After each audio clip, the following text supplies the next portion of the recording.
let's look at how the broader markets are faring. Let's pull up the charts for mid cap and the small cap.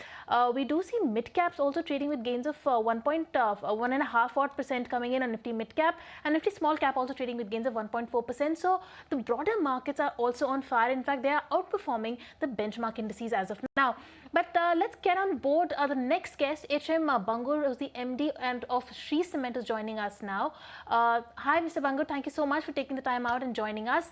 On the recent announcement, Mr. Bangur, PM Modi, announced on Independence Day speech about the big GST reforms, and GST on cement now is likely to come down to 18% from a 28% currently. What are your first thoughts on that? Number one, that Mr. Modi has announced very positive thing. Cement is not a luxury good. It is very likely that it will come to 18%. But let us keep our fingers crossed till it is really announced. We have to be little patient, but I am also hopeful that 18% is the right number and it is likely to happen, but can't say for sure. Okay. Hi, sir. This is Kanishka also joining in. I wanted to understand what is going to be the cost impacts. How much could cement costs come down by as a result of this reduction in per kg terms? If you could explain, if you could quantify that for us. Cost will not come down for us. Cost of production will remain same, but the cost of sales will come down. Right now, it is around 28% is roughly 800 rupees. And 18% will be something like 500 rupees. So 300 rupees or 15 rupees a bag to the customer is likely to come down. Mr. Bangur, also, and will the lower cement prices then boost demand and volumes also, or is the demand largely inelastic? It is price inelastic. The demand is totally, because when you make a house or do any construction, cost of cement is hardly 5% or even lower.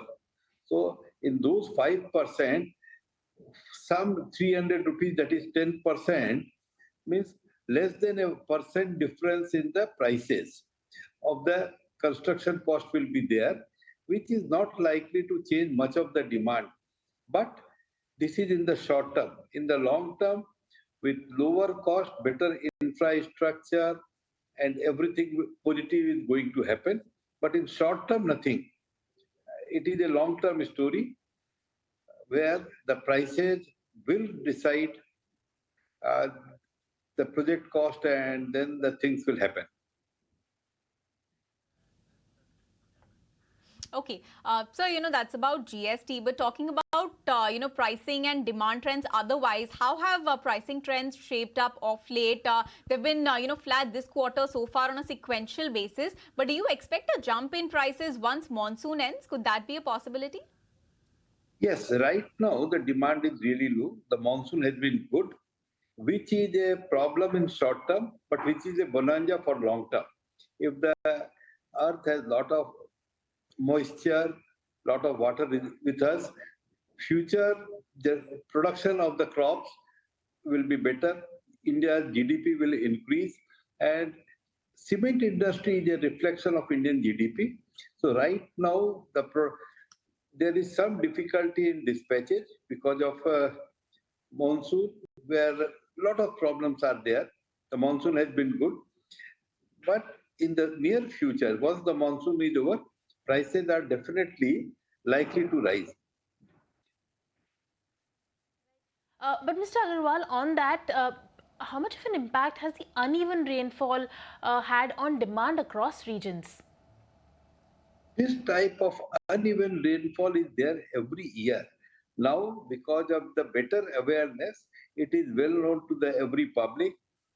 Every day, news and newspapers, everything publish it very much. But otherwise, such disruptions are very much natural. If it is 500 is the average, then it has to vary between 400 to 600. That is a healthy distribution. Everywhere 500 cannot be there. So uneven in time, uneven in space is the norm. Okay. So that's about the industry perspective, but I wanted to talk to you about specifically your business, that is Shree Cement business. In particular, EBITDA per ton, that has expanded to 1,373 rupees per ton in the first quarter of FY26. This is against the industry average of 1,100 rupees per ton. So do you believe these higher than industry spreads are sustainable? We will be doing better, may not be in one quarter, but as a year, we expect to do better. And I will not talk about the rest of our competitors. They may improve, they may deteriorate, they may remain same. Compared to others is a very difficult thing to say. We, in absolute terms, we will be better than what we performed in first quarter. Agarwal, also about the capacity expansion plans, are you on track? The capacity target that you had given of 80 MTPA by FY28, is that intact? We are very much on the target. Before it can be achieved little earlier also, but we will not talk about it. We have given the target. Unknown delays are always there. So 28, 80 million ton, we are sticking to our target. Okay. Thank you so much for that, sir.